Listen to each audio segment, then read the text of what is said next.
Welcome, and thank you for being here. This is the Sleep Science Channel. If you're listening tonight, it may be because something in you is always tuned to the needs of others. You might be the one who remembers birthdays, who checks in when no one else does, who instinctively steps in to help even before being asked. You may not think of this as remarkable. It's simply who you are. Caring comes naturally. But sometimes caring for others becomes so automatic, so deeply ingrained, that it slowly begins to shape your entire identity. Let's begin there. There are people for whom caring is not just something they do, it becomes how they define themselves. You might hear phrases like, "I just want everyone to be okay," or "It's easier to take care of it myself," or even, "I don't really need much as long as they're happy." These are not just words. They reflect a deeply embedded belief system, often developed early in life, where self-worth becomes linked to how useful or helpful one can be to others. And while this caring instinct is beautiful, noble even, it can also quietly lead to emotional depletion, inner conflict, and a loss of connection to your own needs. Psychologically, this tendency often originates in childhood. Perhaps you grew up in a home where someone had strong emotional needs, maybe a parent who was anxious, unpredictable, or overwhelmed. In such environments, children quickly learn to read the room, sense tension, and adjust their behavior to create calm. If offering help, staying quiet, or taking on responsibilities seem to prevent conflict or earn praise, it reinforced the idea that being caring equals being safe. Over time, this can develop into a core identity. I am the one who makes things better. And while that identity may function well in many parts of life, it also carries an unspoken cost. Because when caring becomes habitual and one-sided, it can lead to chronic emotional fatigue. You might find yourself exhausted, not just physically, but in a deeper way. A kind of weariness that comes from constantly holding space for others without being held yourself. It's a fatigue that doesn't always go away with rest, because it's tied not to activity, but to emotional overextension. People in this state often report feeling invisible, taken for granted, or even guilty for wanting something for themselves. And yet, they may struggle to stop caring. Not because they're unaware, but because they fear what might happen if they do. Underneath this pattern, there is often a complex blend of fear, responsibility, and attachment. For some, the idea of stepping back from caretaking brings anxiety. If I stop helping, will everything fall apart? Will people still want me around? These aren't exaggerated thoughts. They are rooted in real emotional experiences. Times when care equaled love, or when helping was the only way to earn approval. Even in adulthood, these patterns persist. The workplace, relationships, family dynamics, they can all reinforce the belief that your value lies in your ability to be there for others. And often others come to expect it. That's another quiet weight carried by those who are always caring. People start relying on your reliability. They may not notice when you're struggling because you rarely show it. You might even downplay your own pain, brushing it off with, "It's fine," or "Other people have it worse." The desire to remain dependable becomes so strong that it overrides your own inner signals. You might sense the beginnings of burnout, the creeping feeling of resentment, or the quiet longing to be cared for. But instead of pulling back, you push through. Because being needed feels safer than being vulnerable. This isn't about weakness. It's about long-practiced patterns of survival. Emotional caregiving can become a form of self-protection, a way to stay connected, loved, and useful. But the irony is that in always being the strong one, the supportive one, the giving one, you may start to lose sight of what you need. You might feel disconnected from your own desires, unsure of what brings you joy outside of helping others. And when someone asks, "What do you need?" the question may feel disorienting, even threatening. Because the truth is, you may not have asked yourself that in a long time. There is also a social dimension to this. In many cultures, especially for women, being nurturing is idealized. It's seen as virtuous, moral, and essential. People who give selflessly are celebrated. But often, this celebration is one-sided. There's far less acknowledgement of the toll it takes. And because this caring identity is socially reinforced, it can be hard to notice when it turns into a source of stress. You might be praised for your patience, admired for your generosity, but quietly suffering inside. Because few people think to ask the caregiver if they're okay. There's a term in psychology called compassion fatigue. It often applies to healthcare workers, therapists, and caregivers, but it also affects anyone who is constantly absorbing the emotions of others. Over time, this kind of emotional exposure without proper replenishment leads to numbness, irritability, or emotional shutdown. You may find yourself reacting less to things that once moved you or feeling overwhelmed by small requests. This isn't because you've stopped caring. It's because you've cared for so long, so intensely, that your emotional reserves are running low. And yet, you continue. Because stopping feels unfamiliar. Because your role is so intertwined with your relationships, your work, your identity. The pulling back feels like disappearing. But what if you could still care deeply without disappearing in the process? What if boundaries weren't walls, but gentle fences that protect your emotional landscape? What if saying no wasn't rejection, but a quiet affirmation that you also matter? The idea of self-care is often reduced to superficial rituals, candles, baths, time off. But for those who are always caring for others, real self-care is internal. It's about recognizing your own humanity. It's about learning to sit with your own feelings, even when they are messy or inconvenient.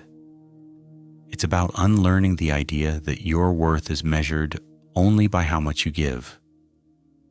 And perhaps, most of all, it's about allowing yourself to be seen, not just as the helper, but as a person with needs, fears, and longings of your own. That shift doesn't happen overnight.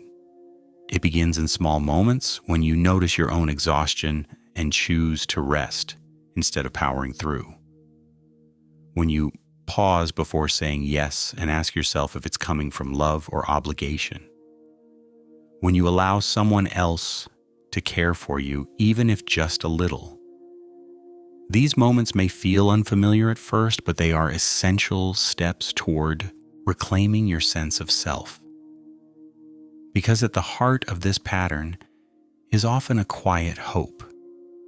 The hope that one day someone will care for you in the same way you've cared for others. And while that longing is real and valid, the deeper invitation is this: to begin caring for yourself in that way. Not because others won't, but because you deserve it, without needing to prove your worth through service or sacrifice. You are not only a caregiver, you are a whole human being. And in the quiet of this night, perhaps you can begin to reconnect with that truth, not all at once, but gently, patiently, one breath at a time. When caring for others becomes part of your personality, it doesn't feel like a decision anymore. It becomes reflex. Someone expresses discomfort, and you automatically try to soothe them. Someone is overwhelmed and you step in to fix it without thinking twice. Over time, you might stop questioning whether the person even asked for help. Your mind skips straight to problem solving, support giving, and emotional management. This reflex doesn't come from nowhere. It's often built from years of learning that your value lies in your ability to keep others okay. That keeping the peace means keeping yourself safe. That being the emotional anchor means you won't be left behind. But what starts as love or protection slowly turns into a performance you can't step out of. You become the reliable one.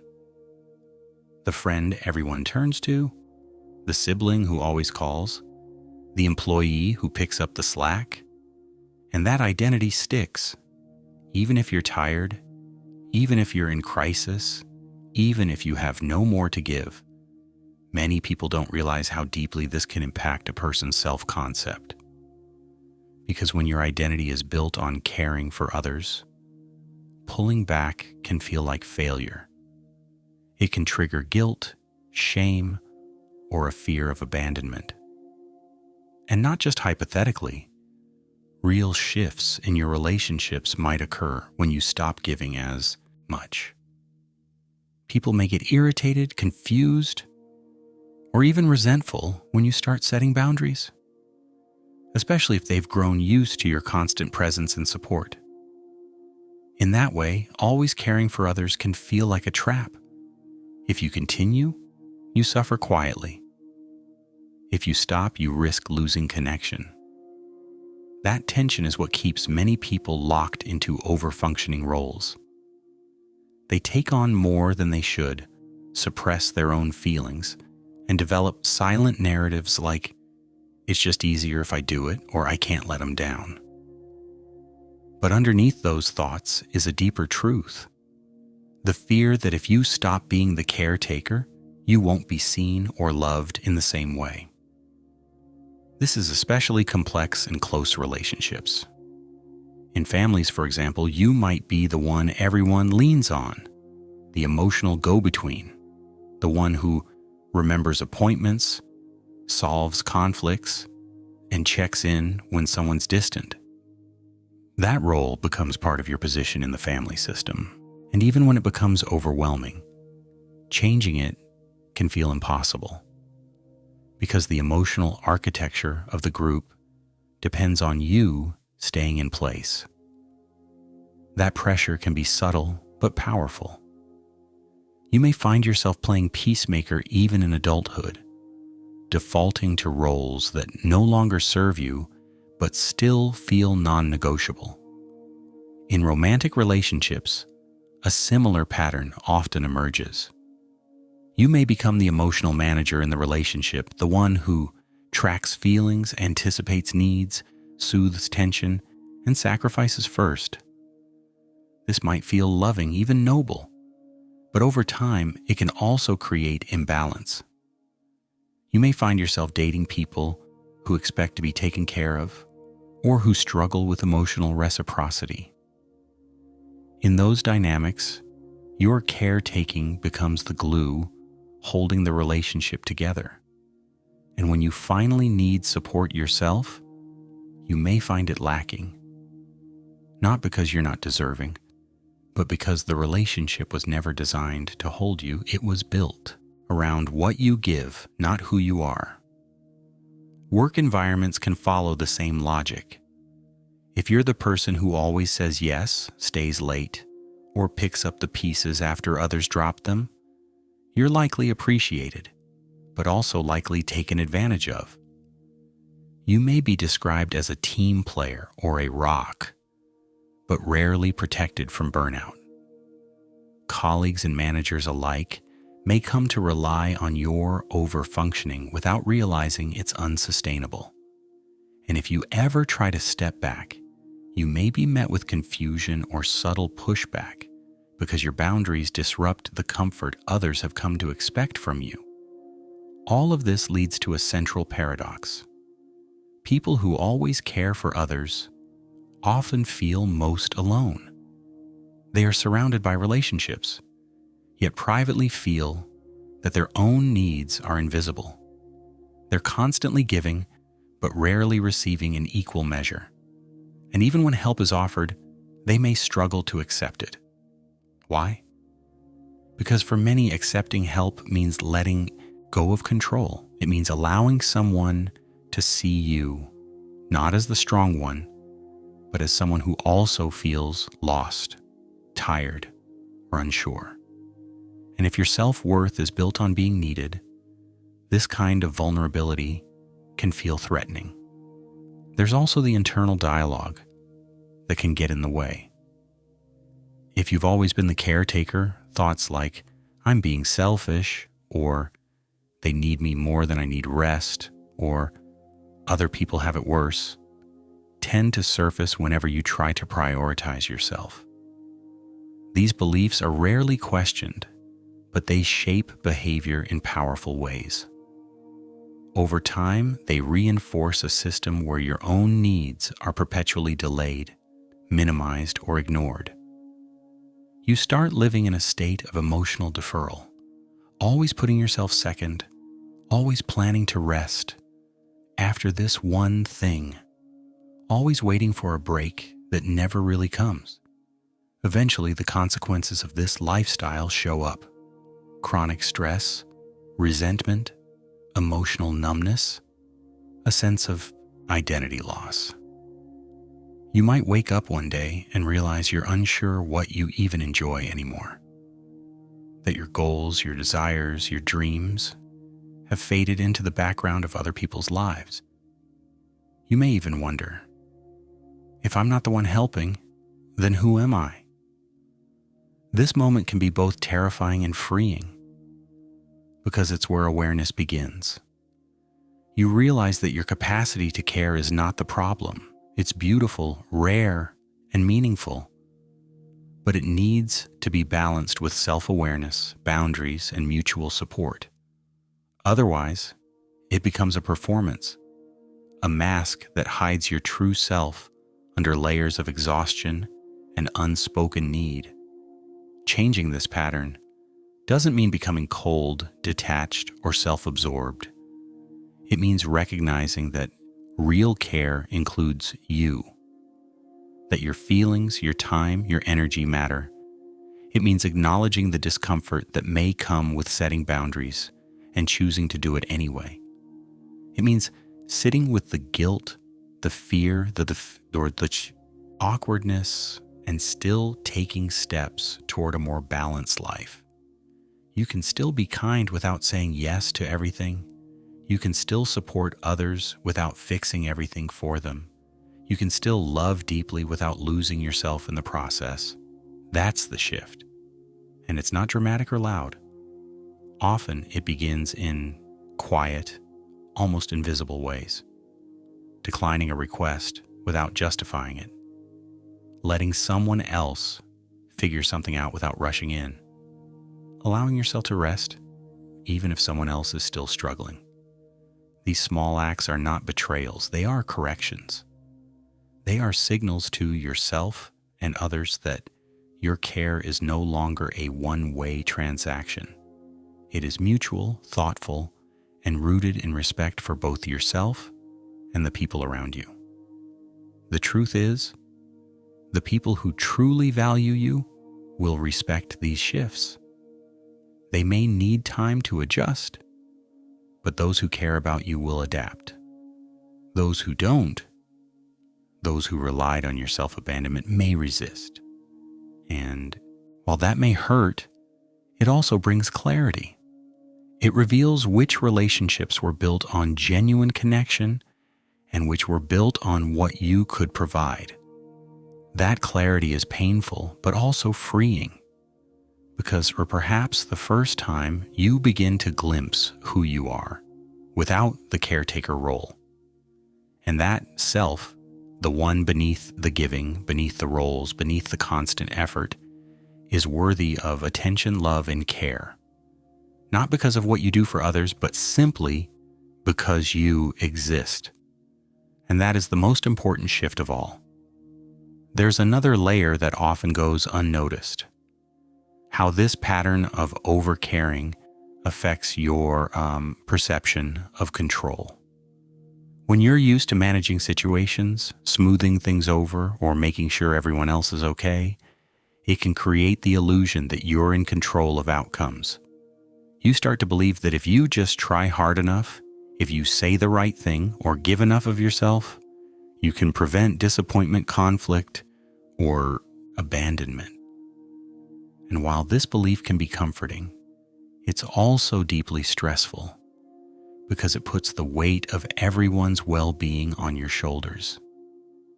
This mindset can lead to hyper-responsibility.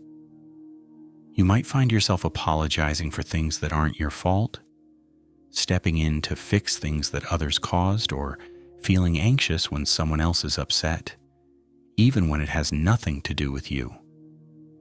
You scan for discomfort, sense shifts in tone or energy, and immediately start problem solving. Not because you want to control people, but because you've learned that your own sense of safety is tied to how others feel. If others are okay, then you can relax. If they're not, you brace yourself, even if no one has asked you to.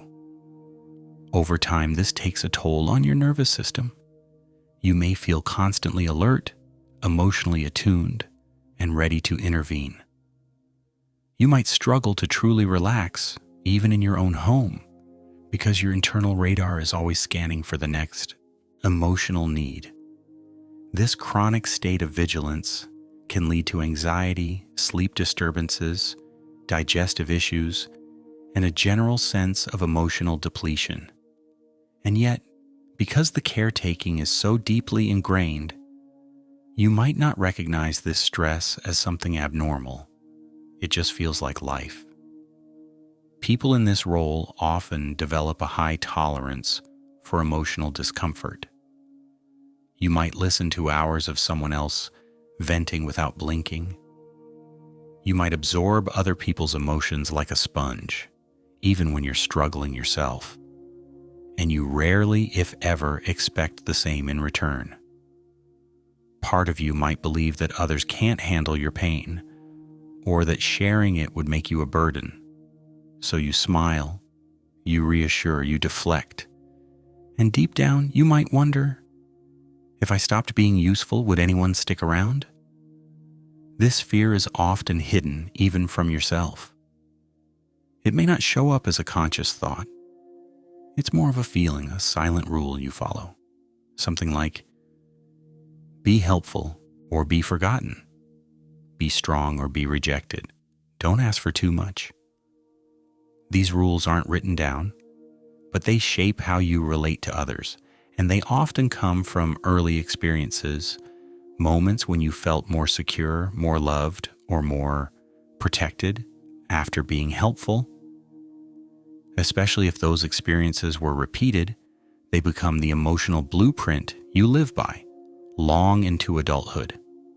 And that's where it gets complicated, because even as an adult, you may unconsciously seek out relationships that allow you to fulfill this role again.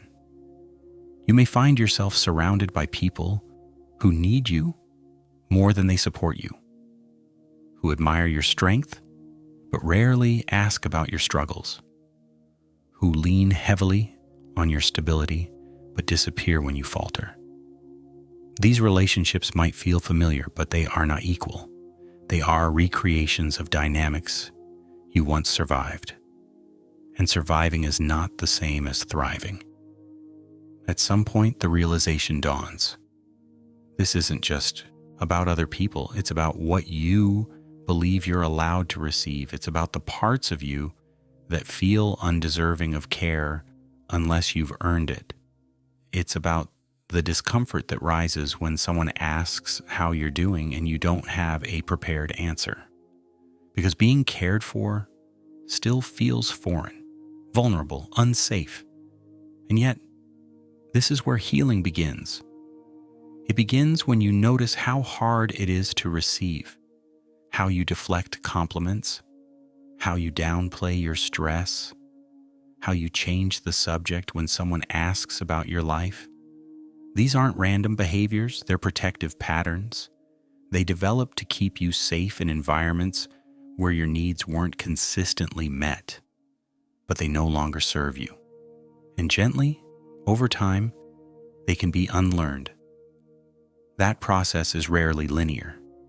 You may start setting boundaries and feel immediate guilt. You may ask for help and feel exposed. You may even question your own feelings, wondering if you're being dramatic or selfish. These reactions are common. They are echoes of old conditioning, but they are not indicators that you're doing something wrong. In fact, they are signs that you're stepping outside the roles that kept you safe and that growth is underway. It's also important to understand that balance doesn't mean stopping care altogether. It means shifting from automatic, self-erasing care to conscious, sustainable care. It means noticing when your giving is driven by fear rather than choice. It means asking yourself, do I want to do this? Do I have the energy for this? Is this mine to carry? These questions are not selfish. They are necessary. They protect you from depletion and help restore a sense of self beyond the role of caregiver. In practical terms, this might look like pausing before responding to a request, saying, let me think about that and get back to you, instead of rushing to fix it. It might mean turning down a phone call when you're emotionally drained, or telling someone close to you, I've always been the one to check in, but I'd love it if you reached out first sometimes.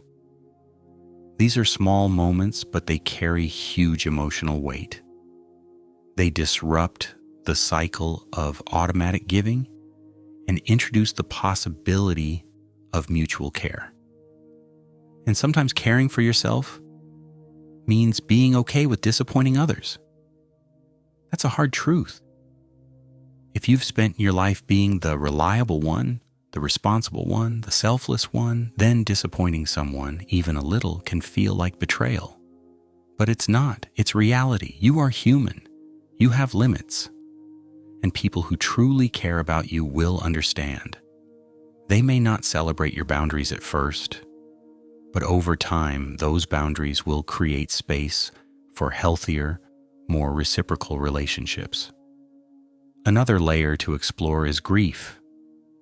There's often a quiet, unspoken grief that comes with changing these patterns. Grief for the years spent overgiving. Grief for the relationships that didn't nourish you. Grief for the version of yourself that believed love had to be earned. Allowing that grief is part of the process. It doesn't mean you did something wrong. It means you're finally seeing your life through a new lens, a more honest one, a more compassionate one, and eventually something beautiful starts to emerge. You begin to feel a sense of self that isn't tied to what you can do for others. You start to explore your own preferences, desires, and rhythms. You might discover new interests. You might reconnect with things you used to enjoy. You might notice your body feeling less tense, your thoughts more spacious, your emotions more accessible. This is the return to self, not a rejection of your caring nature, but a fuller expression of it, one that includes you. Because true care is not about giving endlessly, it's about connection. And connection requires presence, authenticity, and reciprocity. When you show up as your whole self, not just the helpful version, you invite others to do the same. You create relationships that are not built on dependency, but on mutual understanding and respect. It's important to remember that these changes take time. Patterns that developed over decades don't disappear overnight. There will be setbacks. There will be moments when you overextend, when you fall back into old roles, when you forget your own needs again. That's okay. It doesn't mean you failed. It means you're human. What matters is noticing when it happens and gently returning to yourself. And in that process, you may find a new kind of peace, a quiet confidence, a sense of rootedness that doesn't depend on being everything for everyone. You may still care deeply, but with boundaries, with intention, with awareness. And in that balance, you create space not just for others to be okay, but for you to be okay too. One of the most misunderstood aspects of being someone who always cares for others is how lonely it can feel. On the outside, your life may seem full. You may have people around you, constant interactions, a busy schedule. But inside, there can be a persistent sense of emotional isolation. This happens not because you're not loved, but because you're rarely known in your full complexity. When you're always the helper, others rarely pause to ask how you are beyond that role.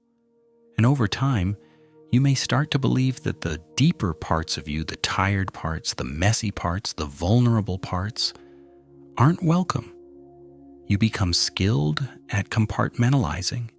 You show up to help, to guide, to support, but you tuck away your own feelings, your own fears. And if those feelings do try to surface through stress, mood swings, or quiet sadness, you quickly suppress them. Not because you don't feel them, but because expressing them feels unsafe or unfamiliar. You might think, now's not the time, or they have enough going on, or I'll deal with it later. And that later often never comes. This pattern leads to what some psychologists call emotional invisibility. It's a subtle form of self-erasure where you become so practiced in reading and responding to other people's needs that you lose track of your own. You stop asking yourself what you want. You defer decisions. You say whatever works for you. You convince yourself that your preferences are flexible, that your needs are small, that your limits don't matter as much. Over time, this chips away at your sense of agency. You might find yourself drifting through life, doing what's expected, but feeling strangely detached from your own direction. Another cost of chronic caretaking is resentment. It's often unspoken, even unrecognized at first, but it builds slowly, like a quiet weight pressing on your chest. You may start to feel irritable, short-tempered, or emotionally flat. You might catch yourself thinking things like, why am I the only one who thinks of others? Or no one ever checks in on me? Or if I disappeared, would anyone notice? These thoughts are often laced with guilt, so you push them down. But they don't go away, because resentment is the emotional signal that your boundaries are being crossed, often by you. And yet, when you try to step back or care for yourself, you may feel another emotion: guilt. Guilt is one of the strongest forces that keeps people locked in the pattern of overcaring. It tells you that you're selfish for resting, for saying no, for needing time. It whispers that people will be disappointed, that you'll let someone down, that everything will fall apart if you stop holding it together.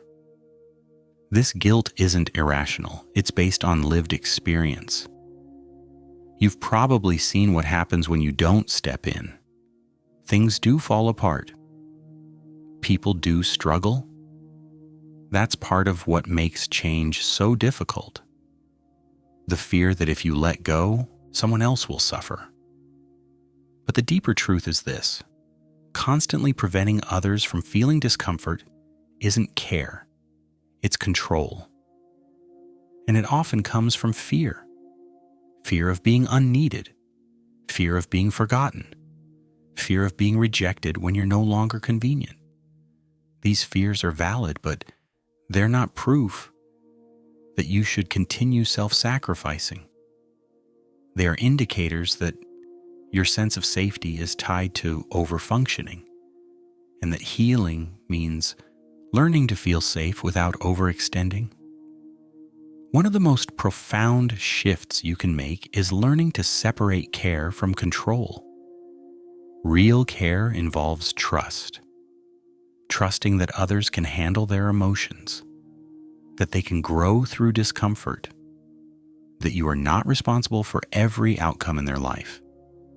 This kind of care is quieter, less visible, but more sustainable. It respects the autonomy of others while honoring your own limits. It also involves a shift in how you define strength.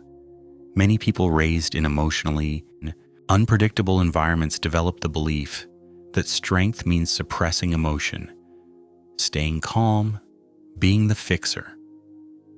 They learn to be composed, competent, reliable, no matter how they feel inside. But this version of strength is performative. It often hides pain rather than processing it. True strength is different. It's about emotional honesty, about saying, "I'm not okay," or "I need help," or "I can't take this on right now." That kind of strength is raw but real, and it creates space for deeper, more authentic connection. That authenticity can be scary, especially if you're used to being admired for your composure. But here's the paradox.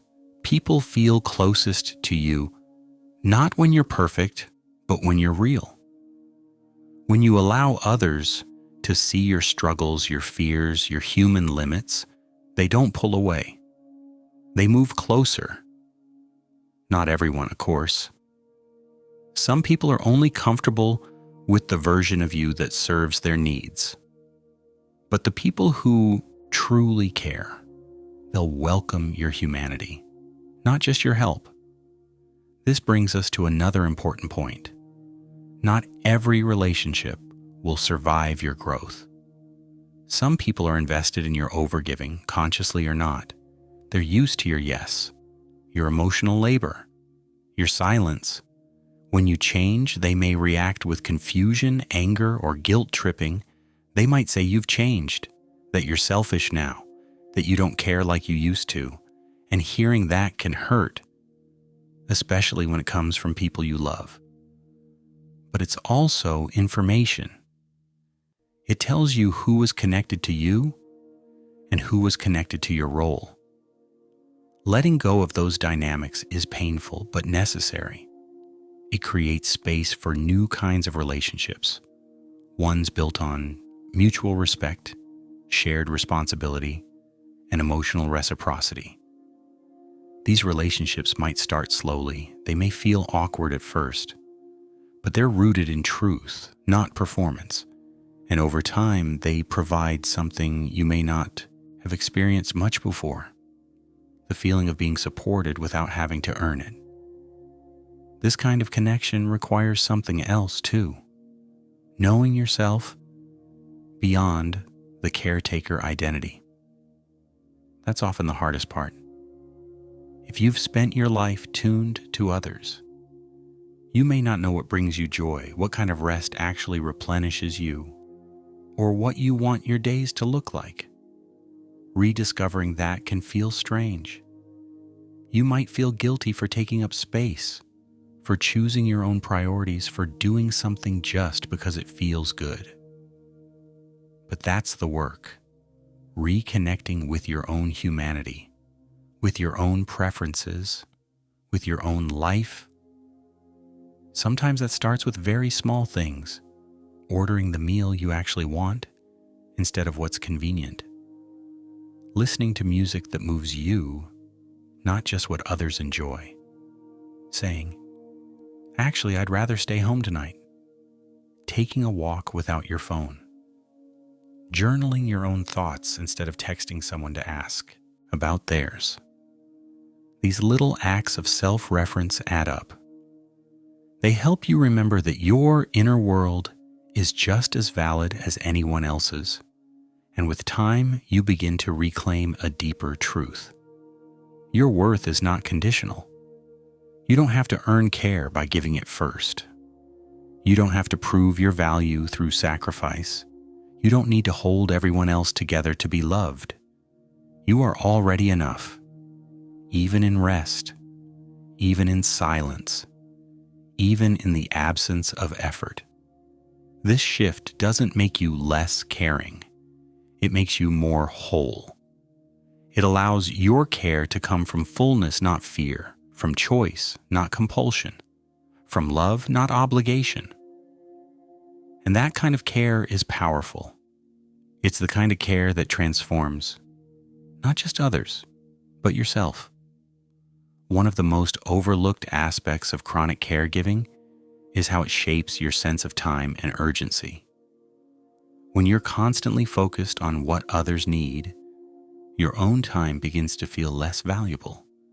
You may find yourself rescheduling personal plans to help someone else. You delay your own rest to take care of another's to-do list. You rush through your own responsibilities so you can be available just in case someone else needs support. Eventually, your life starts to revolve around other people's timelines, and your own priorities fall to the bottom of the list. This is not just a practical issue, it's a psychological one. When your role is centered on giving, your nervous system can become trained to respond to other people's needs as emergencies, even when they're not. You feel a spike of urgency when someone is upset. You shift your entire day when someone asks for something. You cancel your own recovery time because someone else seems stressed. And at the root of that response is often a belief. If I don't help now, something bad will happen. Or if I don't respond immediately, they'll think I don't care. That belief keeps you in a cycle of emotional overavailability that slowly drains you. In some cases, this creates a kind of emotional time poverty. You're always busy, but not in a way that nourishes you. Your schedule is full, but your own needs feel unmet. You feel like you're racing through life, always behind, always trying to catch up. But what you're chasing isn't even yours. It's other people's problems, other people's deadlines, other people's emotional states.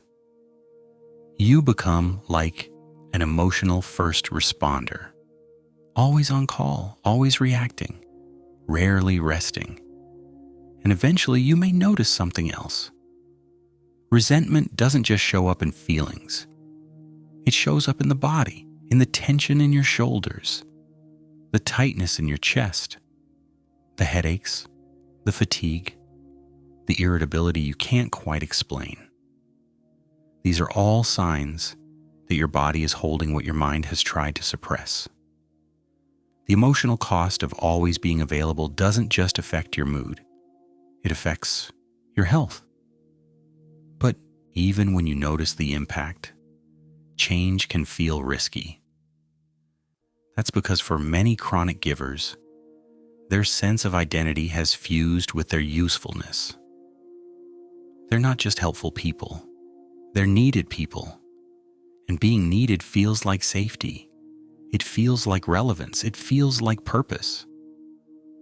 The idea of no longer being central to someone else's functioning can trigger a deep fear. If I'm not needed, will I still be loved? That question sits at the heart of many overcaring patterns. For some, the roots go back to childhood experiences where love and care were conditional, where emotional security depended on being the good kid, the helpful one, the easy child. If love was given more freely when you were helpful, quiet, or self-sufficient, then it makes sense that those behaviors became your emotional blueprint. It's not that you chose this role. It's that you adapted to survive. And that adaptation worked. It kept you connected. It kept you safe. But now, in adulthood, it may be keeping you stuck. Part of healing involves recognizing that your value isn't tied to what you do for others. It's tied to who you are. But who you are can be difficult to access when your energy has always gone outward, when you've never had space to turn inward, when you've never been encouraged to explore your own desires, preferences, or even your limits. And that's why many people feel lost when they first begin to step out of the overcaring pattern. They don't know what they want. They don't know what rest looks like. They don't know how to spend unstructured time without guilt. And sometimes they don't even know how to enjoy their own company because they've spent so long managing other people's emotions that they've never had the chance to build a relationship with themselves. This is where curiosity becomes your ally. Instead of forcing clarity, allow yourself to explore. Try things, ask questions, notice what energizes you and what depletes you. Pay attention to your inner reactions, not just your outer roles. What makes you feel calm? What makes you feel alive? What makes you feel like you? This kind of inner reconnection doesn't happen in grand gestures.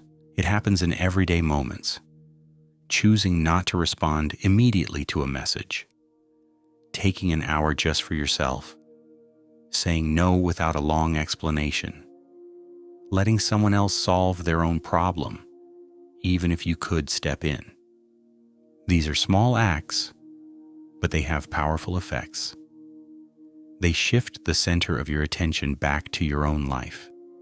They remind you that your time, your energy, and your emotions are yours to manage, not everyone else's to consume. As this shift continues, something else becomes clear. Healthy relationships don't require constant effort. They don't depend on your emotional labor to survive. The people who truly care about you want you, not just your support. They want your presence, your thoughts, your laughter, your ideas. They don't expect perfection or endless availability. They don't punish you for setting boundaries. And if someone does, if someone makes you feel guilty for protecting your own peace, that's not care. That's control dressed up as connection. Letting go of these dynamics can feel brutal. You may question yourself. You may feel selfish. You may feel empty at first, because the noise of other people's lives used to fill the space that now feels quiet. But in that quiet, something new grows. Your own voice, your own rhythm, your own self. You begin to realize that you don't have to explain your boundaries for them to be valid. You don't have to justify your rest. You don't have to fix everything just to feel worthy. And you certainly don't have to carry emotional burdens that others are capable of handling themselves. Over time, the guilt starts to fade. The reflex to jump in becomes less automatic. The silence feels less like loneliness and more like freedom. And in its place, a new kind of connection emerges, one built not on overfunctioning, but on mutual care, on being seen and valued for who you are, not what you do. That's when you start to feel the full weight of this shift, not as loss, but as liberation. There's a moment many people reach in this process, a kind of quiet crossroads. After years of being the helper, the listener, the one who holds things together, they finally pause. Sometimes it's triggered by burnout, sometimes by a single event that forces reflection, sometimes by nothing in particular, just a feeling that something is missing. And in that pause, they realize they've never asked a very simple question. What do I need? That question is more difficult than it sounds. For those who've spent their lives responding to others, it can feel disorienting. Needs, preferences, desires. These may feel unfamiliar or even selfish, not because they are, but because the act of claiming them challenges everything you've been told about what it means to be a good person, a kind person, a caring person. But the truth is, caring for others without caring for yourself isn't sustainable. eventually something gives. Maybe it's your health. Maybe your relationships start to feel hollow. Maybe you notice a growing sense of irritability, of emptiness, of feeling used or unappreciated. These aren't signs that you're weak.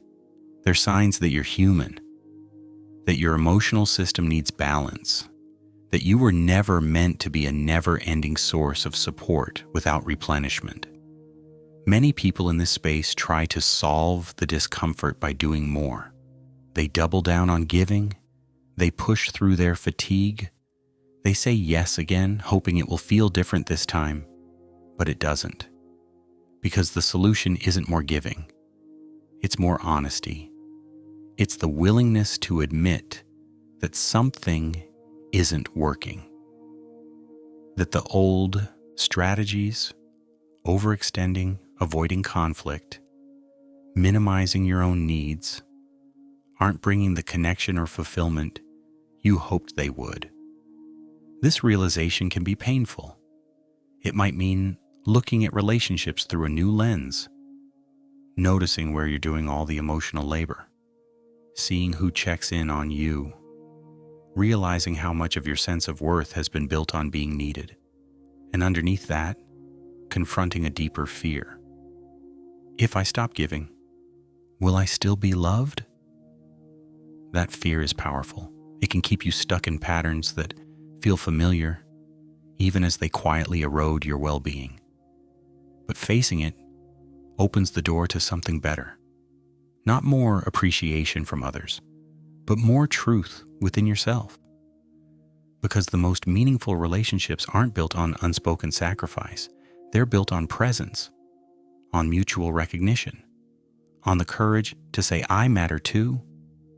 It's here that a new kind of care starts to take shape, not the reactive care of fixing, of care of and managing and rescuing, but a grounded care, a care that asks questions instead of assuming answers, that offers help when it's truly wanted, not automatically, that doesn't bypass your own limits to prove your value. This shift can feel subtle, but it's radical. You start to measure your choices differently, not just by whether they'll help someone, but by whether they're healthy for you. You begin to see that sometimes stepping back is an act of care, that allowing others to struggle isn't cruelty, it's respect for their growth, that saying no can be the most honest expression of love, especially when saying yes would come from resentment or obligation. Of course, not everyone will welcome these changes. If you've always been the go-to person, your shift will disrupt the system. Some people may express disappointment. Others may accuse you of being distant, cold, or selfish.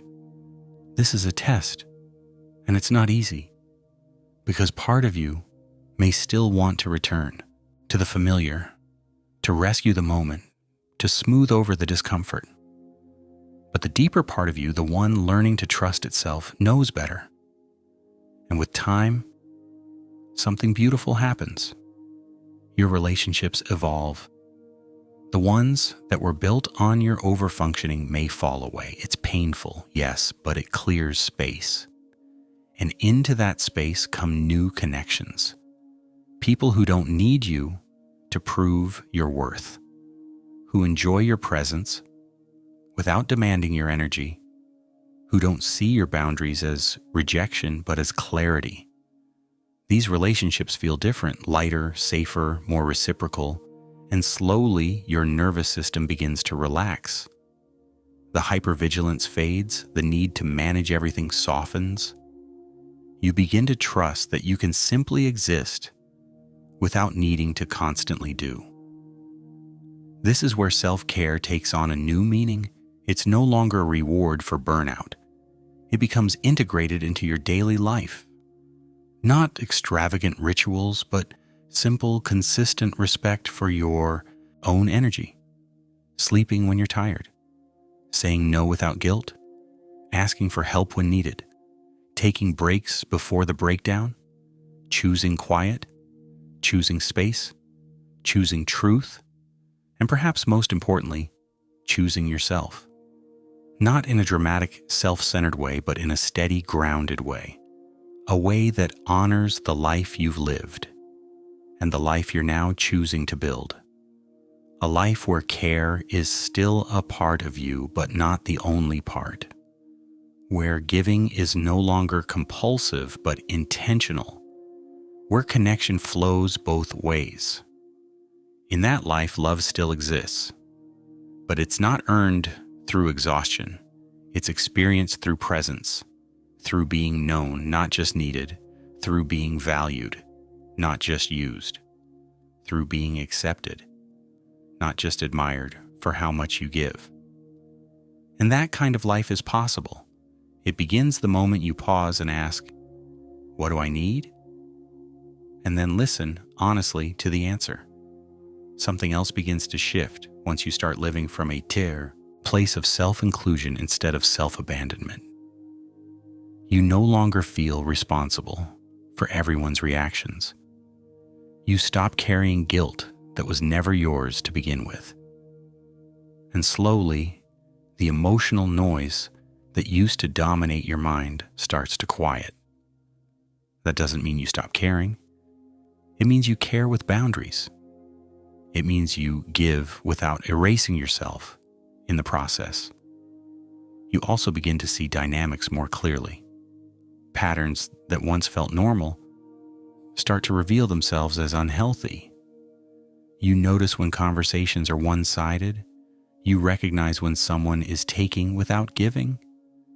You become aware of how much energy you've been spending on managing other people's moods, and instead of immediately jumping in to make everything better, you pause, you assess. You ask yourself, is this mine to carry? That simple question becomes a powerful tool. Is this mine to carry? It creates a moment of awareness, a boundary, a way of filtering the emotional content coming at you. Because not everything you feel responsible for is actually yours. Sometimes what you're carrying belongs to someone else, fully, entirely, and clearly. But because you've been conditioned to respond, to absorb, to help, you pick it up anyway. And that habit, over time, leads to emotional exhaustion.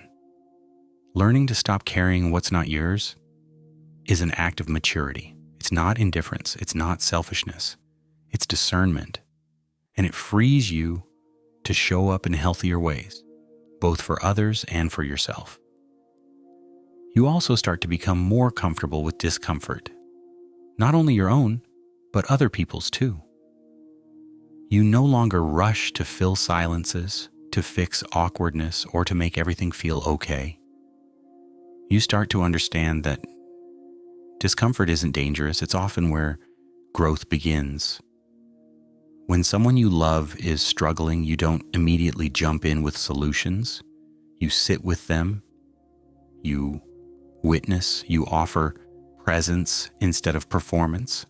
That kind of care is often far more meaningful than the frantic fixing you once felt responsible for. This ability to tolerate discomfort also helps you unlearn people-pleasing. You stop saying yes out of fear. You stop over-explaining your no. You no longer view your worth through the lens of how easy, agreeable, or convenient you are. And that shift can be unsettling at first. People may push back. They may test your new boundaries. But with every honest choice you make, you get stronger. You build self-trust. You prove to yourself that you can survive the discomfort of someone else's disappointment and still remain whole. Eventually, a different version of you begins to emerge. Not harder, not colder, but clearer, grounded. You become someone who can hold space for others without collapsing into their emotions. Someone who can care deeply without disappearing. Someone who can love honestly without overextending to earn that love in return. And that version of you still has empathy, still shows up, still gives. But now, the giving is clean. It's not tangled up with guilt or fear or identity. It doesn't leave you drained. It comes from a place of fullness, of integrity, of choice. You begin to understand that real connection isn't built on constant effort. It's built on truth, on mutuality, on being fully yourself and allowing others to do the same. You stop performing care and start living it.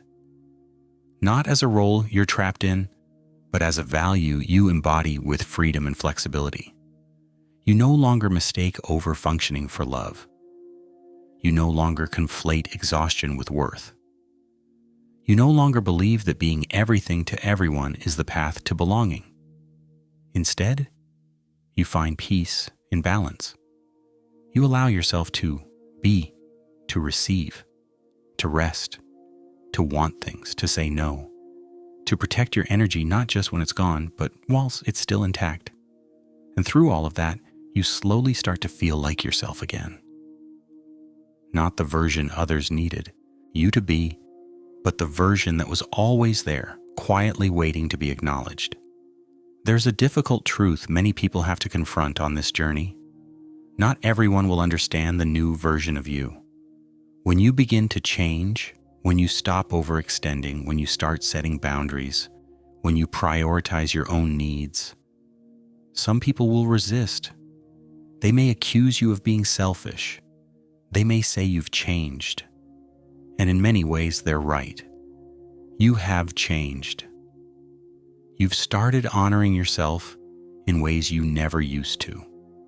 And while that's something to be proud of, it can also come with loss. Loss of roles, loss of old patterns, loss of relationships that were built on imbalanced dynamics.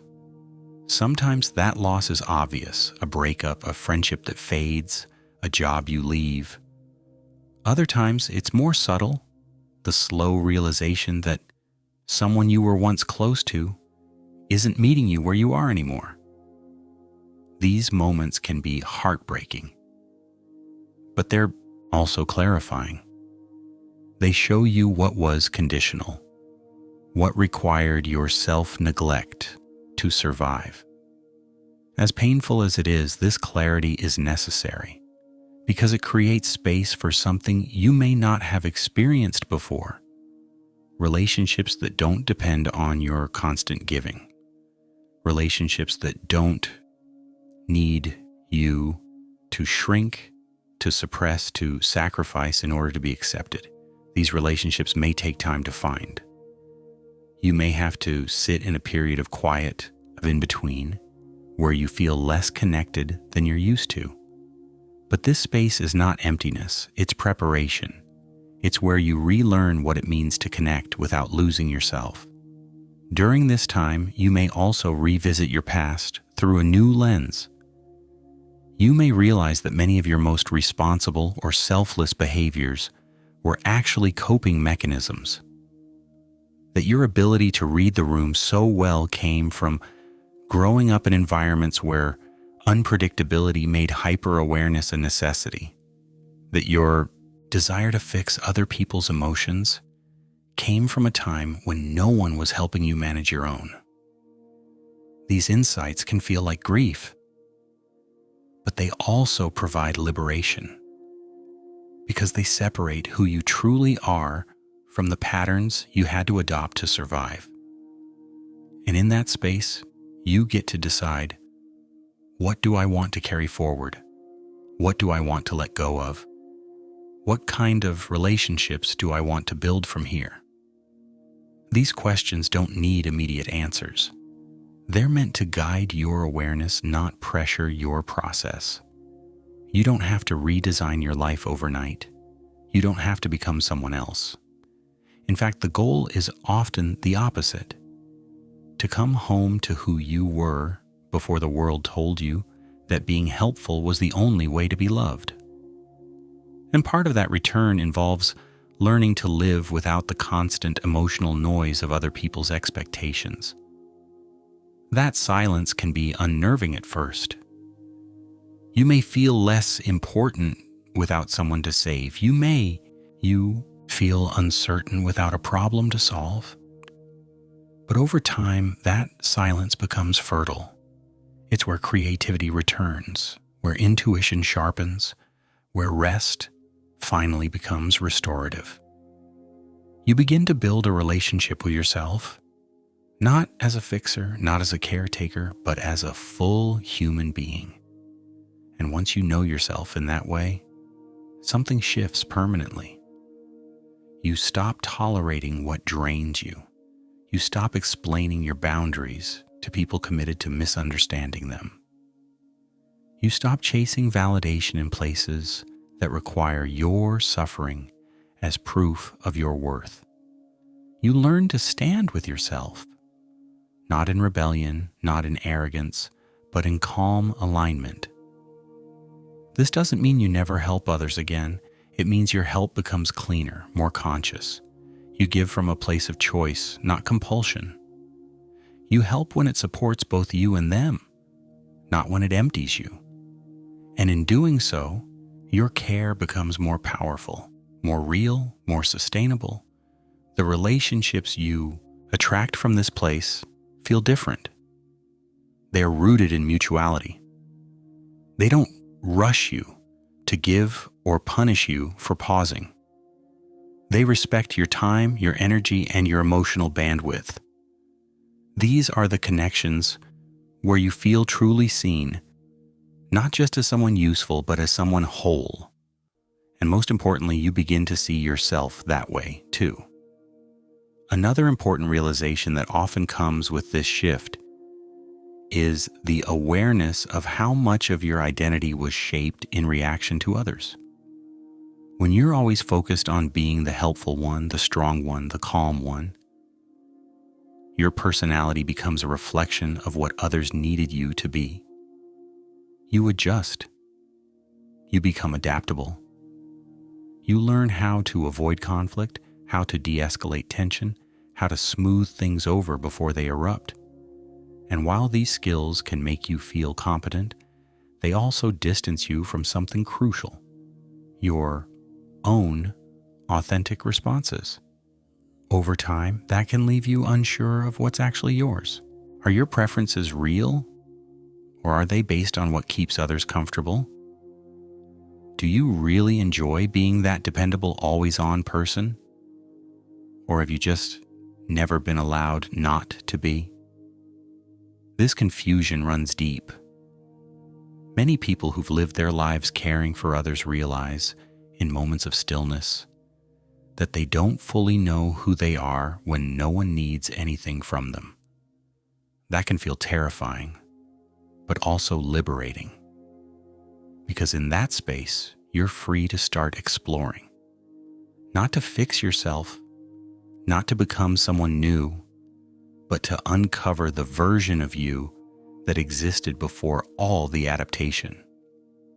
The version who doesn't answer out of politeness, who doesn't smile to diffuse tension, who doesn't anticipate every emotional shift in the room. That version might feel raw, uncertain, even awkward at first, but it's also real. And real is what allows for genuine connection. This self-discovery isn't always comfortable. It often requires looking at situations with clearer eyes. You may begin to notice patterns you previously ignored. How people treat you, what they expect, and how often those expectations go unquestioned. You might start to see how certain people only reach out when they need something. How they praise your helpfulness, but disappear when you need space or support.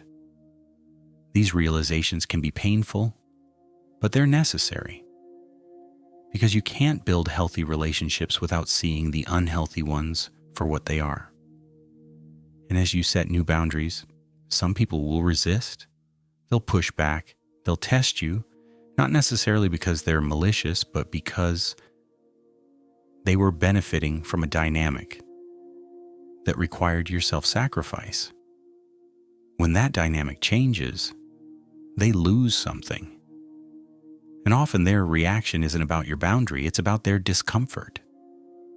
Learning to let others feel the discomfort without rushing to fix it is a skill. It takes practice. But every time you do, you reclaim a little more of your emotional freedom. Eventually, you begin to experience relationships differently. You start to feel the difference between being wanted and being used, between being seen and being needed, between being respected and being relied upon. You notice who listens when you speak, not just when you soothe, who checks in without expecting anything in return, who makes space for your needs without guilt or defensiveness. And when those moments happen, they feel different, calmer, safer, more sustainable. Because at the end of the day, what most people who overcare truly want isn't praise.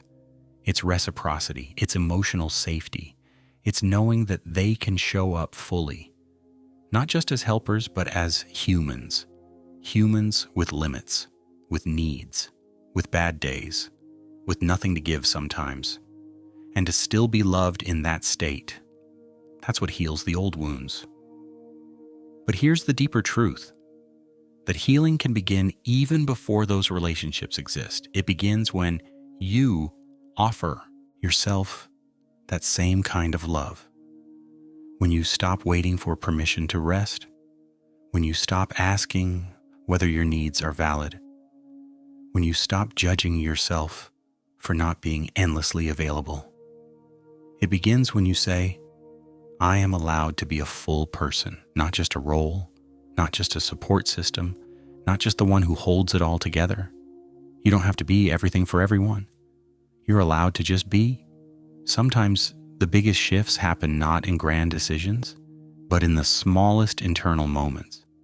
That split second where you pause before saying yes, that quiet recognition of your own irritation, that subtle thought, I don't actually want to do this, that you finally don't ignore.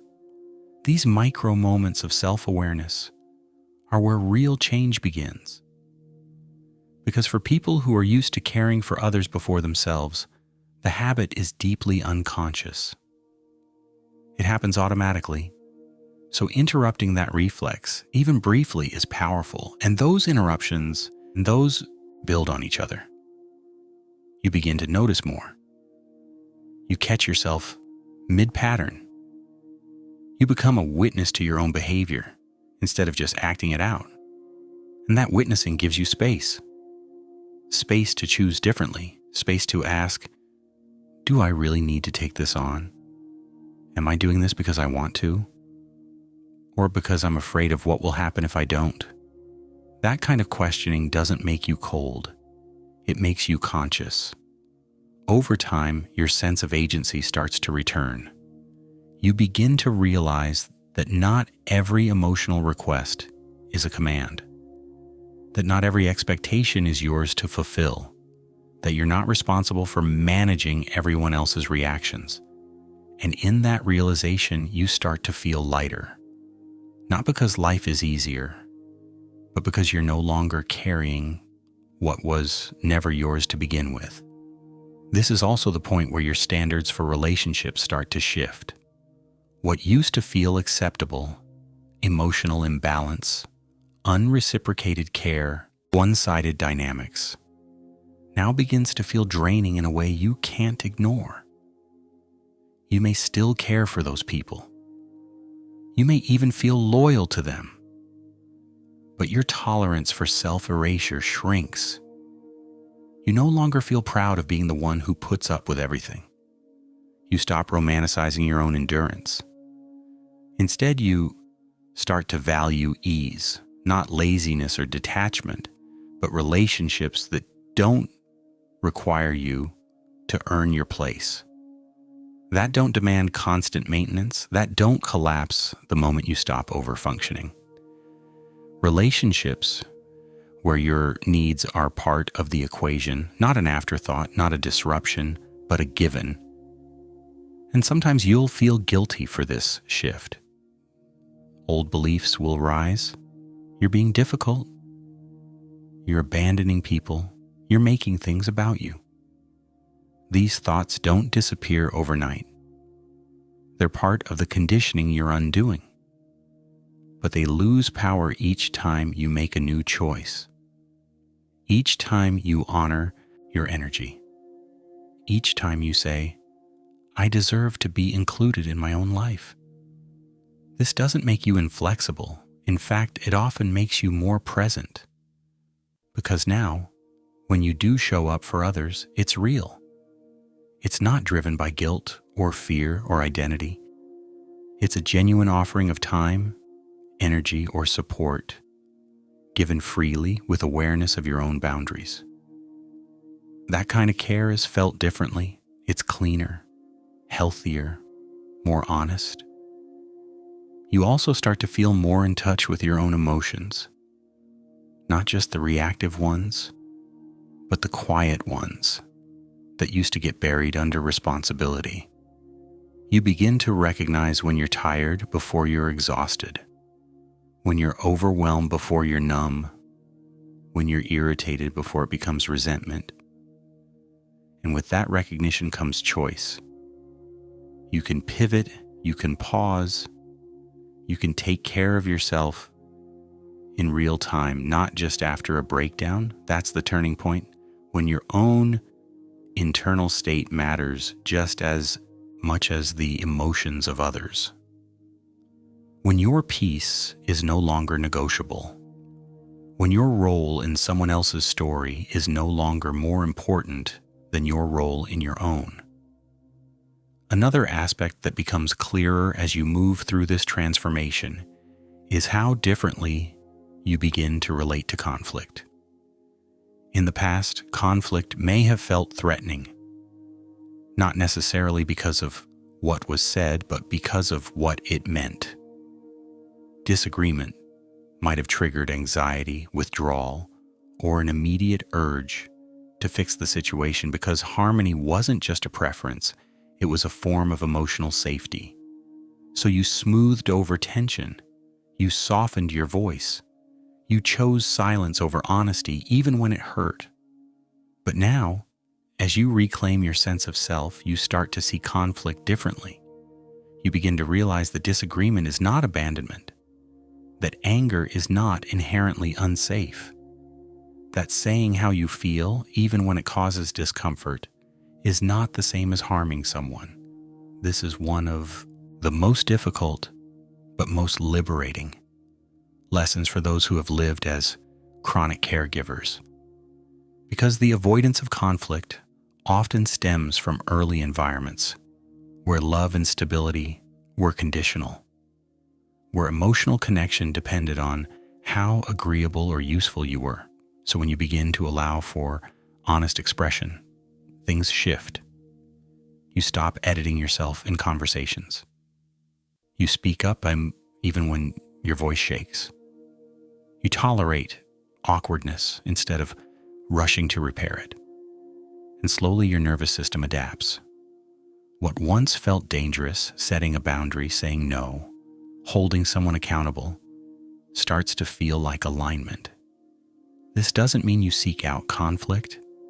It means you stop fleeing from it. You stop confusing peacekeeping with peace. You recognize that real intimacy requires honesty, and honesty sometimes creates tension. But tension isn't the enemy. Suppression is. Because what you don't say doesn't disappear. It just burrows deeper, turning into resentment, burnout, and disconnection. You also begin to hold your emotional labor more intentionally. Instead of giving it freely to anyone who asks or anyone who hints, you start to assess, does this person respect my energy? Do they listen when I speak? Do they support me in return? Are they doing their own emotional work or expecting me to carry the weight for both of us? These questions aren't judgmental, they're discerning. They help you conserve your resources for the relationships that deserve them. And that's not selfish. That's sustainable. Because care, when spread too thin, loses its power, but care, when given intentionally, has depth. This shift often invites another one. You start to value solitude differently. Before, alone time may have felt unfamiliar or even lonely. Now it becomes something else, something restorative. You begin to enjoy your own presence. You no longer fill every silence with activity or service. You start to explore what makes you feel alive, inspired, creative. And in those moments of solitude, you reconnect with your internal compass, the one that isn't shaped by others' needs, but by your own quiet knowing. That inner voice grows stronger over time. It begins to guide your decisions. You check in with yourself before committing. You notice your gut reactions. You trust your fatigue. You listen to the parts of you that whisper, "This doesn't feel right," or "You don't have to do this." And eventually those whispers become louder than the old stories, the ones that said, "Be agreeable. Don't make it about you. You're only valuable when you're helping." Those stories may still echo from time to time, but they no longer drive the car because now you're in the driver's seat and you're learning one moment at a time what it means to live in a way that honors your needs, your energy, your limits, and your truth. As your relationship with yourself deepens, you may also start to experience time differently. Where your days were once packed with constant reaction, responding to messages, anticipating needs, solving problems, you now begin to slow down. You move through the day with more awareness. You pause before answering. You leave messages unread until you're ready. You stop trying to keep up with everyone else's pace and instead listen to your own rhythm. This change can be subtle but powerful. For people who are always caring for others, time often feels borrowed. Every hour is someone else's. Every task feels like it serves a system outside of you. Your family, your partner, your workplace, your community. But when you begin to prioritize yourself, time shifts from something you owe to something you own. You start asking, what do I want this day to feel like? What kind of energy do I want to bring into this moment? What gets my attention by default? And what actually deserves it?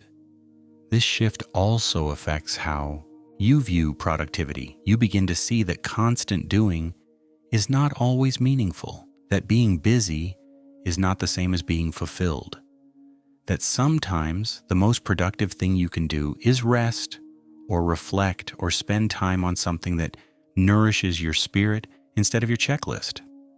And that realization challenges a core belief that many overgivers hold, that worth must be earned through effort. Letting go of that belief doesn't make you lazy, it makes you free. Free to rest without guilt, free to enjoy without justifying it, free to take a break without explaining it to anyone. This freedom is not reckless, it's rooted in self-trust. You trust that your value doesn't disappear when you stop performing, that your presence is not diminished by your pause, that you don't have to prove your right to exist in every interaction. And this self-trust slowly changes how you carry yourself. You start to take up more space, not loudly, not arrogantly, but confidently. You speak more directly. You stop over-apologizing. You allow people to feel whatever they feel about your choices without rushing to soften the impact. You let your boundaries stand even when they're misunderstood. You no longer shape yourself into who others want you to be just to keep the peace. Because now, your peace matters too. You stop being afraid of being too much or not enough. Those labels were never yours to begin with. They were projections from people who benefited from your self-doubt. You begin to release them. You begin to redefine what it means to be generous, to be kind, to be supportive. Terms that once demanded your self-sacrifice and now include your self-respect. And somewhere along the way, you stop asking for permission to be yourself. You stop waiting to be chosen. You stop hoping that someone will finally notice how much you've been carrying. Instead, you choose you, actively, repeatedly, without guilt. That doesn't mean isolate. In fact, this version of you is more open to real connection than ever before. But now you're not looking for someone to complete you or validate you or rescue you. You're not trying to prove your worth through caretaking. You're not trying to secure love through self-abandonment. You're showing up as a whole person, ready to connect, not to compensate. That's what emotional freedom looks like. Not perfection, not constant happiness, but clarity. The clarity to know what's yours and what isn't. The clarity to walk away when something isn't healthy. The clarity to rest without justification. The clarity to love others without disappearing inside of them. One of the most unexpected parts of this transformation is that you may begin to feel less needed in the way you once were, and that can stir up complicated emotions. For someone who's spent a lifetime being the emotional anchor, the default problem solver, the one people rely on, stepping back can create a temporary identity vacuum. You may find yourself wondering, if no one needs me, what's my role now? The discomfort in that question is real, but it's also a sign that you're leaving behind relationships that depended on imbalance and entering a space where mutual connection can exist. This shift in role can feel strange, especially in families or long-term friendships. People may not understand at first. They might try to reassign you to the role you used to play. They might frame your new boundaries as distance or detachment, but over time, if the relationship is real, it will adapt. And if it doesn't, that tells you something too. In that transition, it's common to feel a wave of emotional disorientation. You're letting go of a pattern that once gave you structure, purpose, even identity. It's not unusual to grieve that. You may feel waves of doubt. You may long for the familiarity of being the go-to person. But what you're doing now is not abandoning care. It's evolving it. You're shifting from compulsive care to conscious care, from codependence to interdependence. This also means you're more likely to notice when someone is available for mutual connection, not just for your usefulness. You become more attuned to how others show up, not just in crisis, but consistently. Who initiates contact, who listens with curiosity, who respects your limits, your time, your no. These questions begin to matter more. Not because you're judging, but because you're learning how to value yourself as much as you valued everyone else. And slowly, your tolerance for emotional imbalance shrinks. You stop entertaining conversations that revolve entirely around someone else's needs. You step back from dynamics where you're expected to listen endlessly, but rarely get the same in return. You start choosing where your emotional energy goes. Not out of bitterness, but out of self-preservation. You realize that your presence is a resource, and like any resource, it must be protected if it's to remain sustainable. You may also begin to experience something new, resentment's absence. Where once you felt drained or quietly frustrated, now you feel lighter, clearer, more at ease. Not because people suddenly changed, but because you did. You stopped offering what you didn't have. You stopped saying yes when you meant no. You stopped showing up out of fear. And as a result, you began living more honestly with yourself and with others. And as you begin to live more honestly, you'll likely experience deeper peace. Not a dramatic peace, not constant bliss, but a quiet kind of steadiness. You'll notice your body relaxing more often. You'll feel less anxiety when you check your phone. You'll no longer dread certain messages. You'll feel less urgency to manage other people's reactions. And in that calm, you'll begin to discover new parts of yourself, interests, ideas, curiosities that were once buried under constant emotional labor. You might find yourself drawn to different people who don't require your caretaking, but who enjoy your presence. People who don't idealize your strength, but appreciate your honesty. People who don't expect you to be the one who holds everything together, but who want to build something balanced with you. These connections may be fewer, but they will be deeper. And they will reflect the changes you've made in how you relate to yourself. This is how new chapters begin, not always with a dramatic event, but with a new standard for what you will and will not carry. As this process unfolds, you may also notice something subtle but profound. Your internal language begins to change. Where you once said, "I have to," you start saying, "I choose to." Where you used to think, "I can't let them down," you begin to think, "I need to protect my energy." That shift in language reflects a shift in power. You're no longer reacting to every situation as though you're trapped in obligation. You're responding from a place of intention. And that intention begins to shape how you approach everything, from small, everyday interactions to your biggest commitments.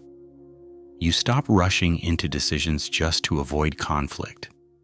You stop offering explanations just to be understood.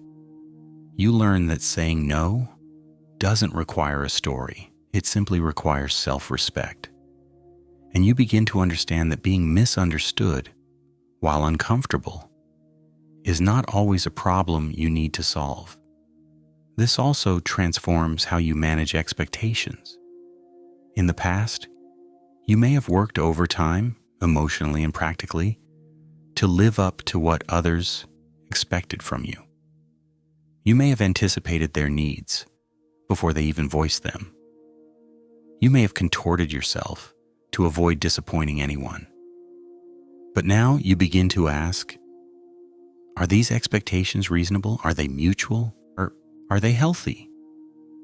Sometimes the answer is no. And when it is, you no longer view that as a personal failure. You see it as a misalignment. That clarity helps you detach from dynamics that once consumed you. You no longer feel the need to chase validation from people who only value your compliance. You no longer feel responsible for the moods of those who refuse to manage their own emotions. You begin to see that your job is not to be easy or convenient or endlessly agreeable. Your job is to be true to yourself, to your values, and to the life you're trying to build. And this truth starts to shape how you define intimacy. You stop associating closeness with obligation. You stop mistaking emotional overfunctioning for love. You begin to look for something quieter, steadier, and more grounded. You want relationships where you can show up as your full self, complex, imperfect, with needs of your own, and still feel wanted. You also begin to experience more emotional neutrality. That means you no longer ride the highs and lows of everyone else's experience. You don't take on their stress. You don't absorb their urgency. You don't assume that every feeling around you is yours to fix. You can sit with people and their emotions without losing yourself in the process. That emotional neutrality is not detachment. It's maturity. It's what allows you to be present without being pulled apart. As this continues, your nervous system responds. You find yourself breathing more deeply. Your thoughts feel less chaotic. You recover more quickly from stress. You don't wake up dreading the day because the day no longer belongs to everyone else. It belongs to you. That sense of ownership isn't selfish. It's healthy. It allows you to show up to your life with more clarity, more steadiness, and more purpose. You begin to direct your energy toward things that nourish you, projects that excite you, people who inspire you, experiences that fill you back up instead of draining you dry. And when you do choose to care for others, because you still will, it comes from a place of wholeness, not desperation. You're not helping to earn love. You're not rescuing to feel safe. You're not managing other people's lives because you're afraid to sit still in your own.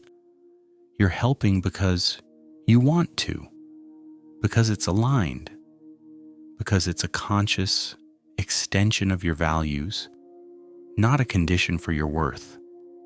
This is what it means to reclaim your care, to make it deliberate, to make it honest, to make it sustainable. As your internal world becomes clearer, your boundaries begin to solidify, not as rigid walls, but as flexible structures that protect your energy and define your limits. You no longer think of boundaries as selfish, but as necessary.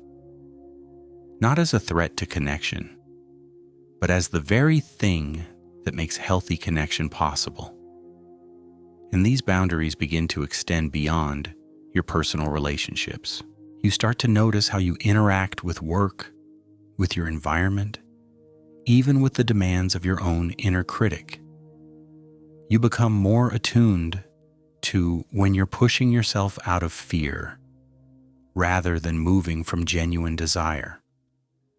You realize how often you've treated yourself like a machine, only stopping when your body forces you to. That too begins to shift. You start listening to earlier cues. You rest before you collapse. You say no before resentment builds. You recognize the signs of emotional depletion sooner. And when they show up, you don't shame yourself for them. You respond with care. You don't wait until you've earned recovery. You no longer treat exhaustion as a prerequisite for permission to pause. This kind of self-honoring transforms the way you make decisions. You no longer commit from a place of obligation. You don't feel pressured to prove your loyalty through self-neglect. You begin to ask questions like, is this in alignment with my values? Do I have the capacity for this right now? Will this support the version of me I'm becoming? Or pull me back into patterns I've already outgrown? And those questions begin to shape not just what you do, but how you live. You start designing your life around what restores you rather than what drains you. You make time for the relationships that feel reciprocal. You gravitate toward environments where you can exhale. You no longer chase every opportunity out of fear of missing out. Instead, you recognize that peace is also a form of success, and often a much more sustainable one. You begin to define growth differently too, not as constant expansion, but as refinement. Not as endlessly doing more, but as becoming more you. You stop comparing your pace to others. You stop judging yourself for needing rest, or for taking longer to heal, or for prioritizing quiet over achievement. You realize that true transformation doesn't always look impressive from the outside. Sometimes it looks like slowing down, saying less, choosing differently, walking away. This clarity also helps you recover from setbacks more quickly. In the past, a misstep might have triggered a spiral of guilt or self-doubt. Now you notice it, reflect on it, and move forward without abandoning yourself in the process. You no longer define your worth by how perfectly you perform, but by how consistently you return to what's true for you. You become more honest with yourself and with others. You don't pretend to be okay when you're not. You don't sugarcoat your limits. You don't keep silent just to keep the peace. And this honesty doesn't push people away. It draws the right people closer. The people who can meet you where you are, who aren't intimidated by your clarity, who don't rely on your confusion to stay close. These relationships feel lighter. Not because they're effortless, but because they're not built on imbalance. You're no longer over-functioning to maintain them. You're not constantly monitoring your behavior, trying to be what someone else needs. You get to just be, and that freedom creates safety, not just for you, but for them as well. And through all of this, you realize something vital. You never had to lose yourself to be loved. That was a story you were taught, a survival tactic, not a truth. Now you get to write a new story, one where care includes you, where rest is not earned but respected, where your value is not conditional, where your presence doesn't require performance. You get to live that story, not one day, not eventually, but now. Another shift that often happens in this process is how you begin to relate to the idea of being a good person. For many who've spent their lives caring for others, this identity was rooted in how much they gave, how often they said yes, how well they suppressed their own needs for the sake of harmony. Being good was not just a value, it was a performance, a strategy, a way to earn safety, acceptance, and love. But over time, that definition of goodness begins to feel restrictive. You start to question who benefits from your selflessness. You notice that your version of being good often left you feeling depleted, unseen, and emotionally overloaded. And you begin to wonder, what if being good isn't the same as being honest? What if true integrity includes boundaries? What if kindness also includes self-respect? These questions aren't about rejecting your values, they're about reclaiming them. You begin to separate cultural conditioning from your actual character. You stop conflating compliance with virtue. You realize that people-pleasing isn't generosity, it's fear in disguise. And that distinction allows you to show up differently. You no longer offer your time out of guilt. You no longer betray your instincts just to be liked. You stop seeking approval from people who only value your silence. And you begin to embody a more integrated version of yourself, one that still values care, but no longer uses it as currency. You also begin to look at your past with new eyes. You see how early experiences shaped your patterns. You recognize the dynamics that taught you to minimize your needs. You name the moments where you abandoned yourself just to maintain connection.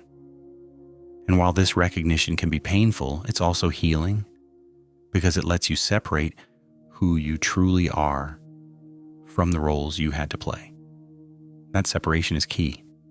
It gives you freedom, the freedom to stop performing, the freedom to set limits without explanation, the freedom to be both kind and clear, to love others without carrying their emotional weight, to show up without overextending. This is where your identity starts to expand. You're no longer just the helper, the giver, the one who holds it all together. You're also the one who rests, the one who says no, the one who changes their mind, the one who puts themselves first, not as an act of rebellion, but as a practice of self-respect. And that expansion allows you to hold complexity. You can care deeply and still walk away when something isn't right. You can feel empathy without taking on responsibility. You can support others without silencing your own voice. You can make space for other people's pain without shrinking to make them more comfortable. You begin to feel more whole, not because you've fixed everything, but because you've stopped hiding parts of yourself. You've stopped bending to fit spaces that were never designed to hold your full self. You've stopped measuring your goodness by how much of yourself you're willing to give away. Instead, you start asking, what would it mean to live without proving anything? What would it feel like to stop earning love? To stop justifying your needs? To stop apologizing for your limits? And slowly you begin to live those questions, not in theory, but in practice, through the choices you make, the people you surround yourself with, the way you speak to yourself when no one is listening. That's what real change looks like. Not a different version of you, but a more honest one. You may find that this entire process doesn't change who you are. It simply reveals who you've always been, beneath the layers of obligation, performance, and survival. You didn't lose your caring nature. You reclaimed it from the systems, stories, and expectations that taught you to abandon yourself in the name of love. You may still offer support to others. You may still be the person people turn to. You may still notice when someone is struggling, still reach out, still hold space. But now, you do so with boundaries, with clarity, with the understanding that your care is not infinite and that it doesn't need to be. You've learned that love doesn't require exhaustion, that connection doesn't require overgiving, that being a good person doesn't mean disappearing inside everyone else's needs. And in that awareness, you begin to feel something you may not have felt in a long time: balance. You are not abandoning the people you care about. You are returning to yourself. And that return is not selfish. It is necessary. Good night. Sleep well.